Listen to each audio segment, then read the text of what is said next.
Welcome to MessageWhiz. In this tutorial, we'll show how to create and manage a team. Teams help structure your organization's messaging operations. Use it to organize campaigns, messages, and users by business unit, region, or function. To create a team, go to the Teams section.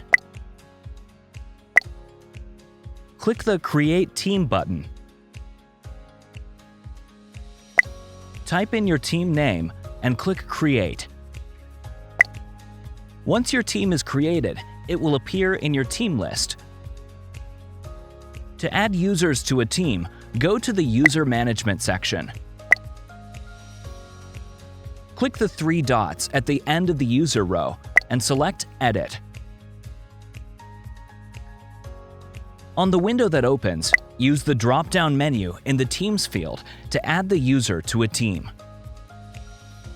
Each user can be part of multiple teams, but can only have one role at a time. Thank you for using MessageWhiz. For more tutorials, visit our website or contact our support team.